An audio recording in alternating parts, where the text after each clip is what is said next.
Praise the lord. యోహాను 3వ పత్రిక మొదటి 3 వచనాలు చదువుకుందాం. పెద్దనైన నేను సత్యమును బట్టి ప్రేమించు ప్రియుడైన గాయనకు శుభమని చెప్పి వ్రాయినది. ప్రియుడా, నీ ఆత్మ వర్ధిల్లుచున్న ప్రకారము నీవు అన్ని విషయముల్లోనూ వర్ధిల్లుచు సౌఖ్యముగా ఉండవలనని ప్రార్థించుచున్నాను.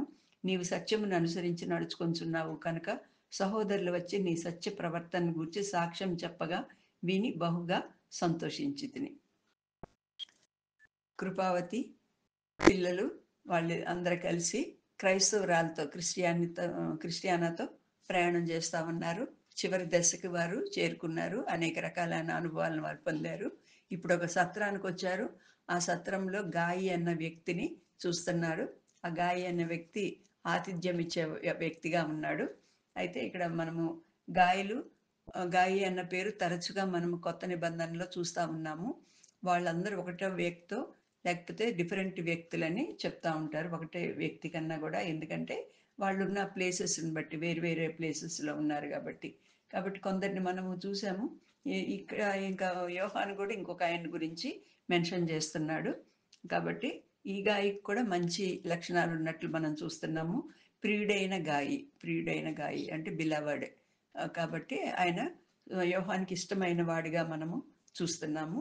ఆ తర్వాత ఆత్మ వర్ధిల్లుచున్న ప్రకారము, ఆత్మలో వర్ధిల్లాలి. మనము స్పిరిచువల్గా మనము ఈ లోకంలో బాగానే వర్ధిల్లుతున్నాము.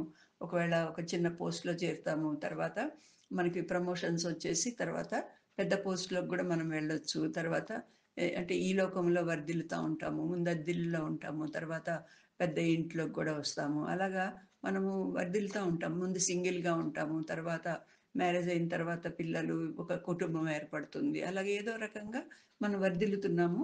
అయితే ఆత్మ వర్ధిల్లాలి. నిన్నటికన్నా ఈరోజు బెటర్ స్పిరిచువల్ స్టాండర్డ్స్లో మనము ఉండాలి అన్న విషయాన్ని ఇక్కడ నేర్చుకుంటున్నాం. ఆత్మ వర్ధిల్లుతా ఉందంట. తర్వాత సత్యమును అనుసరించి నడుచుకొంచున్నావు, మూడోది. ఇది చాలా మంచి మాట. సత్యములో అని కూడా దీనికి రాయబడింది. సత్యమును అనుసరించి నడుచుకొంచున్నావు. ఈ సత్యములో కనుక మనం నిలబడ్డామనుకోండి, అబద్ధపు జీవితం మనలో లేకపోతే అది మనకు ఎంత స్పిరిచువల్ స్ట్రెంగ్త్ని కూడా ఇస్తూ ఉంటుంది. ఆత్మీయంగా మనం బలం పొందుతాము, ఆత్మీయంగా మనము బలంగా ఉంటాము. కాబట్టి సత్యం నుంచి అనుసరించి నడుస్తున్నాడు. తర్వాత సహోదరులు వచ్చి నీ సత్య ప్రవర్తన గురించి సాక్ష్యము చెప్పగా అన్న విషయాన్ని కూడా మనం చూస్తున్నాం. కాబట్టి ఇతరులు కూడా చెప్పగలుగుతున్నారు అనమాట. ఈయన ఎంత సత్యవంతుడంటే ఒకసారి మాట ఇస్తే మాట తప్పడు, టైం అంటే టైము, ఊరికే మాటలు చెప్పటము అలా లేనే లేవు, కరెక్ట్ అంటే కరెక్ట్గా ఉంటాడు మనిషి అని చెప్పారనమాట. చెప్పినప్పుడు ఈయనకి చాలా సంతోషమైందండి. సంతోషమయ్యి తర్వాత ఆయన అంటున్నాడు, ఆయన ద్వారా రక్షణ పొందాడేమో, నా పిల్లలు సత్యమును అనుసరించి నడుచుకుంటున్నారని వినుట కంటే నాకు ఎక్కువైన సంతోషము లేదు అంటాడు. ఇది కూడా చాలా మంచి వాక్యంలాగా అనిపిస్తూ ఉంటుంది. ఎందుకంటే మన ద్వారా ట్రైనప్ చేయబడిన పిల్లలు కానీ, మన కడుపున పుట్టిన పిల్లలు కానీ, వాళ్ళు మన తర్వాత ఆ లెగసీని కంటిన్యూ చేయటము, ఎలాగ స్పిరిచువల్ స్టాండర్డ్స్లో పెద్దలు జీవించారో అలాగా జీవిస్తూ ఉంటుంటే అది నిజమైన సంతోషము. వాళ్ళకి ఉద్యోగాలు లేకపోయినా, వాళ్ళ ఏమీ సరిగ్గా లేకపోయినా, ఆర్థిక పరిస్థితులు ఎట్లా ఉన్నా పర్వాలేదులే, కానీ వాళ్ళు కనుక సత్యములో ఉంటే అది ఎంతో సంతోషించాల్సిన విషయం. కాబట్టి ఆ మంచి సంగతి కూడా రాసింది. తర్వాత ఆయన ఇతరులు కూడా ఉపకారం చేసేవాళ్ళలాగా ఉన్నాడంటే గాయి. ఎలా చేస్తున్నాడంటే విశ్వాసికి తగినట్టుగా చేస్తున్నాడంట. విశ్వాసికి తగినట్టుగా, ఇది కూడా చాలా ఇంపార్టెంట్ వర్డ్. ఇది ఏం పని చేసినా కూడా remember that you are a believer, world is looking at you. ఇక్కడ ఎట్లా పరిస్థితిలో ఉన్నా కూడా మనం విశ్వాసే అన్న సంగతి మర్చిపోకూడదు. అన్యులు బిహేవ్ చేసినట్లు, లేకపోతే రక్షణ పూర్వకము మనం అవిశ్వాసగా ఉన్న రోజుల్లో బిహేవ్ చేసినట్లు, ఆ ఎమోషన్స్, ఆ కోపాలు, ఆ తాపాలు, లేకపోతే ఆ అబద్ధాలు, లేకపోతే ఆ మోసాలు, ఇలాంటివి మనం చేయడానికి పర్మిషన్ లేదు. కాబట్టి ఈ గాయి అన్న వ్యక్తి మనకి ఇక్కడ పరిచయం అవుతున్నాడు. ఏ గాయో తెలియదు, కానీ ప్రతి గాయలో కూడా ఒక మంచి సుగుణాలని మనము చూస్తున్నాము. పౌలుతో పాటు ప్రయాణం చేసిన వాళ్ళు, ఈ ఎఫెసీలోనైతే ఈ ఉన్న గాయనైతే వాళ్ళు పట్టుకొని లాక్కొని తీసుకెళ్తారు ఈయన్ని, అలెగ్జాండర్ని. ఇంకా వాళ్ళు ఎక్కడి నుంచి వచ్చారో అని. కాబట్టి అలాంటి కష్టాలు పడిన వాళ్ళని చూస్తున్నారు. మనం కూడా ఈ గాయల్లాగా ఉండటానికి ప్రభు సహాయం చేయను గాక. ఈ గాయ వాళ్ళకి మంచిగా ఆతిథ్యం ఇచ్చిన తర్వాత వీళ్ళిద్దరు స్త్రీలు కాబట్టి స్త్రీలకి ఇక కొన్ని ప్రత్యేకమైన విషయాలు కూడా చెప్తా ఉంటాడు. అందుకని మనం కొన్ని సిస్టర్స్ మీటింగ్ పెట్టుకుంటాము. తర్వాత మనం సిస్టర్స్గా కొన్ని మనకి వేరే బాధ్యతలు ఉంటాయి, కొన్ని ఎమోషన్స్ ఉంటాయి, భావోద్రేకాలు ఉంటాయి, మనకు కొన్ని బాధలు ఉంటాయి, బాధ్యతలు ఉంటాయి, కొన్ని సంతోషాలు ఉంటాయి. అవన్నీ మనము పంచుకుంటా మనము ప్రార్థన కూడా చేస్తూ ఉంటాము. కాబట్టి ఈ స్త్రీలకి ఉన్న విషయాన్ని కూడా ఆయన వీళ్ళతో పంచుకొని, అమ్మ మీరు స్త్రీలు మాకు చాలా సంతోషంగా ఉంది, క్రైస్తవుడు బయలుదేరినప్పుడు మీరు బయలుదేరలేదు, అయితే ఆయన జీవిత విధానం అంతా చూసి ఇప్పుడు మీరు క్రైస్తవ యాత్ర మొదలుపెట్టారు, ఈ రక్షణలోకి ప్రవేశించారు, దీన్ని కొనసాగిస్తున్నందుకు మాకు చాలా సంతోషంగా ఉంది. అయితే స్త్రీలను గురించి నేను 2-3 విషయాలు మీకు చెప్తాను అని చెప్తాడనమాట. ఏమి చెప్తాడంటే, అమ్మ స్త్రీ ద్వారా, అవ్వ ద్వారా పాపం ఈ లోకానికి వచ్చింది. ఎందుకంటే అవ్వే మొట్టమొదటిగా, ఆదాము మొదట శోధనలోకి ప్రవేశించలేదు, కానీ అవ్వే శోధనలోకి ప్రవేశించింది. అవ్వనే సైతాన్ కూడా ముందు టార్గెట్ చేశాడు. ఎందుకంటే అవ్వ కొంచెం పడుతుంది ఈ నా వలలో అని సాతానికి కూడా అనిపించాడు అనమాట. అనిపించి సైతాన్ ఏం చేశాడంటే ఆదాం దగ్గరికి రాకుండా అవ్వ దగ్గరికే వచ్చి అవ్వ బలహీనతను ఆధారం చేసుకొని, అవ్వ ఎమోషన్స్ని ఆధారం చేసుకొని, లేకపోతే అవ్వ ఏకాంతాన్ని ఆధారం చేసుకొని, అవ్వ మనస్థితిని ఎందుకో ఆధారం చేసుకొని ఆ దగ్గరికి వెళ్ళి అవ్వని మోసపుచ్చినట్లు మనము చూస్తున్నాం. అందుకని అవ్వ స్త్రీని మోసపుచ్చినట్లు అన్న విషయాన్ని మనము చూస్తున్నాము. కాబట్టి అవ్వకి ఏం చేసింది? 6వ వచనంలో, ఆదికాండము 3:6, స్త్రీ ఆ వృక్షము ఆహారమునకు మంచిది, కన్నులకు అందమైనది, వేకుమిచ్చు రమ్యమైనది ఉండుట చూచినప్పుడు ఆమె దాని ఫలముల్లో కొన్ని తీసుకొని తిని తనతో పాటు తన భర్తకును ఇచ్చెను, అతడు కూడా తినెను. నేత్రాస, శరీరాస, జీవపు డంబము, ఈ లోకంలో ఉన్నదంతా కూడా అదే అని యోహాన్ కూడా చెప్తాడు. కాబట్టి ఆ మూడిట్ల ద్వారా సైతాన్ ఏం చేశాడంటే ఆమెను పాపములో పడవేశాడు. దాని ద్వారా ఎంతో భయము, ఆందోళన, దిగులు, తర్వాత అబద్ధము, పితూరులు చెప్పేది, తర్వాత వాళ్ళ దిగంబరత్వం తెలిసిపోయి ఆమె దాక్కున్నట్లు చెప్పింది. తర్వాత తన పాపాన్ని ఒప్పుకోకుండా సాతాన్ మీద వేస్తుంది, సర్పం చెప్పబట్టి నేను తిన్నాను అని. కాబట్టి వెళ్ళగొట్టాడు దేవుడు. వెళ్ళగొట్టిన తర్వాత ఆదాను ఏదైనా తోటలోంచి వెళ్ళగొట్టిన తర్వాత ఒక వాగ్దానంతో వెళ్ళగొట్టినట్లు చూస్తున్నాము. తర్వాత ఒక బలి ఇచ్చి ఆయన్ని వాళ్ళని వెళ్ళగొట్టినట్టు చూస్తున్నాం కదా. 15వ వచనము, 6వ వచనము, 15వ వచనము, 21వ వచనము, ఈ 3 చాలా ఇంపార్టెంట్ వచనాలు మనకి బైబిల్లో. ఎందుకంటే 6వ వచనంలో పాపం ఎలాగ మనలో ప్రవేశిస్తుందో అక్కడ రాయబడింది. కళ్ళ ద్వారా, నోటి ద్వారా, తలంపుల ద్వారా, ఐయామ్ అనే ఈగోయిజం ద్వారా పాపము ప్రవేశిస్తుంది. తర్వాత పాపానికి ప్రాయశ్చిత్తము ఉండాలి, చర్మపు చొక్కాయలను చేయించి అటోన్మెంట్ వాళ్ళకి తొడిగించాడు. తర్వాత ఒక వాగ్దానం కూడా దేవుడు ఇక్కడ ఇచ్చినట్లు చూస్తాం. నీకును స్త్రీకిని, నీ సంతానమునకును ఆమె సంతానమునకును వైరము కలుగు చేసెను. స్త్రీకి అని ఉంది. ఇద్దరు తప్పు చేసినప్పటికి కూడా ముందు అవ్వ చేసింది, తర్వాత ఆదాము కూడా ఆ తప్పులో పాలు భాగస్తుడయ్యాడు.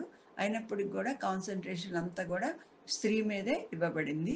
స్త్రీకి, నీ సంతానానికి వైరం కలుగు చేస్తాను అని చెప్పేసి, తర్వాత అది నిన్ను మడిం మీద కొడుతుంది కానీ నువ్వు తల మీద కొడతావు అని చెప్తున్నాడు. అంటే స్త్రీ సంతానం గురించి ఇక్కడ మొదటిసారిగా మొదటి వాగ్దానం యేసుక్రీస్తు రక్షకుడిని గురించిన వాగ్దానాన్ని మనకు తెలిసినట్లు మనం ఇక్కడ చూస్తున్నాము. అందుకని గలతీలో దాని గురించి స్త్రీ ద్వారా పాపం వచ్చింది, అయితే స్త్రీ ద్వారా మళ్ళీ రక్షణ కూడా వచ్చింది. స్త్రీ సంతానం ద్వారా రక్షణ కూడా వచ్చింది. యేసు ప్రభు కూడా ఈ లోకంలో ఉన్నప్పుడు స్త్రీ సంతానంగా పిలువబడ్డాడు. కన్య అయిన మరియకు పుట్టి, కన్య అయిన మరియ అన్న విషయాన్ని చూస్తున్నాము లూకాసు వార్త 2వ అధ్యాయంలో.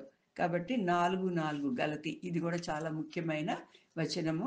అయితే కాలము పరిపూర్ణమైనప్పుడు దేవుడు తన కుమారుని పంపెను, ఆయన స్త్రీ యందు పుట్టి మనము దత్తపుత్రులము కావాలనని ధర్మశాస్త్రమునకు లోబడి ఉన్న వారిని విమోచించుటకే ధర్మశాస్త్రమునకు లోబడిన వాడాయను. కాబట్టి ఇక్కడ కాలము పరిపూర్ణమైనప్పుడు ఆయన స్త్రీ యందు పుట్టి అన్న మాటను ఇక్కడ మనం చూస్తున్నాం. కాబట్టి స్త్రీకి జన్మించాడు, స్త్రీ సంతానంగా ఆయన పిలువబడ్డాడు. పిలువబడి ఆయన పెరిగి పెద్దవాడైనప్పుడు ఆయన శిలువ శ్రమలను అనుభవించి శిలువ మీద ఆయన మన కొరకు ఆయన చనిపోయాడు. కాబట్టి ఒక స్త్రీ ద్వారా పాపం వచ్చింది, స్త్రీ సంతానం ద్వారా విడుదల వచ్చింది. కాబట్టి స్త్రీలు దేవుని దృష్టిలో మీరు ప్రత్యేకమైన వారు, విలువైన వారు, మీ ద్వారా రక్షణ వచ్చింది, స్త్రీ సంతానం ద్వారా రక్షణ ఈ లోకాన్ని అందరికీ వచ్చింది. కాబట్టి మీరు ఎంతో ప్రత్యేకమైన విలువైన వారు అన్న సంగతి చెప్తాడు. అంతేకాకుండా స్త్రీ ద్వారా పాపం వచ్చింది, కానీ స్త్రీకే మళ్ళీ ఆ స్త్రీ సంతానం ఏం చేశాడంటే, అంటే యేసుప్రభు ఈ లోకంలో ఉన్న రోజుల్లో స్త్రీలని చాలా ఘనపరిచాడు, స్త్రీలకు చాలా ఘనతలు కూడా ఇచ్చాడు. మొట్టమొదటిగా స్త్రీ సంతానం ద్వారా ఆయన జన్మించాడు మనకి, గలతీ 4:4. తర్వాత లూకా 7:38 మనకు చూస్తే పాపాత్మురాలైన స్త్రీని మనం అక్కడ చూస్తున్నాము. అందరి ముందు పాపాత్మురాలైన స్త్రీ ఒక తన పశ్చాత్తాపాన్ని ఒక డిఫరెంట్ వేలో చూపించింది, ఒక ప్రత్యేకమైన విధానంలో తన పశ్చాత్తాపము, నేను పాపిని, నన్ను కరుణించుము అన్న విషయాన్ని యేసుప్రభు కాళ్ళని తన కన్నీటితో కడిగి, తర్వాత ఆయన వెనక నిలబడి ఏడుస్తా తల వెంట్రుకలతో తుడిచి అంటే ఒక విధానము. ఎలాంటి విధానం అంటే హృదయపూర్వకంగా తన పాపాన్ని ఇక్కడ ఒప్పుకున్నప్పుడు దేవుడు హృదయపూర్వకంగా ఆమెని క్షమించినట్లు మనము చూస్తున్నాము. కాబట్టి ఆ పాపాత్మురాలైన స్త్రీ కన్నీటితో కడిగినప్పుడు దేవుడు సమాజాన్ని కూడా ఎదిరించాడు. మిగతా వాళ్ళందరూ కూడా ఈ సీమోను ఎవరైతే పిలిచాడో ఆయన కూడా తన మనసులో అనుకుంటున్నాడు, ఏంటి పాపాత్మురాలైన ఆమె దగ్గర ఆమె వచ్చి కాళ్ళు ముట్టుకొనిస్తున్నాడు ఏంటి ఈయన, అట్లంతా కూడా అనుకున్నారు. అయితే అందరి ముందు ఆ పాపాత్మురాలైన స్త్రీని ఘనపరిచాడు, కాబట్టి ఆ ఘనతనిచ్చాడు. తర్వాత ఇంకొక స్త్రీ కూడా ఉంది, మరియా. ఆమె ఏం చేసింది, యోహాను సువార్త 12:2-3 చూస్తే ఆమె కూడా లాజరు లేపబడిన తర్వాత ఒక పరిమళం తీసుకొని వచ్చి, ఇద్దరు స్త్రీలు బైబిల్లో దేవుణ్ణి అభిషేకించిన విషయాన్ని మనం గమనిస్తాము. ఒక ఆమె మరియా. ఏ మరియా? మగ్దలేనే మరియా కాదు, మగ్దలేనే మరియా అనుకోకండి. ఈ మరియా బేతనియా మరియా, లాజరు మార్తా వాళ్ళ సహోదరి అయిన మరియా ప్రభువుని ఆయన కాళ్ళ దగ్గర కూర్చొని ఆయన ఆరాధించింది. ఎలా ఆరాధించిందంటే ఒక విభిన్నమైన విధానంలో. ఆ పాపాత్మురాలైన స్త్రీ లూకా సువార్త 7 తన పాపాలను ఒక విభిన్నమైన డిఫరెంట్ వేలో ఎలాగ ఒప్పుకొని తన పాపనని తెలియజేసిందో, కన్నీటితో పాదాలు కడిగిందో, ఈమె అత్తరుతో పాదాలని కడిగి తర్వాత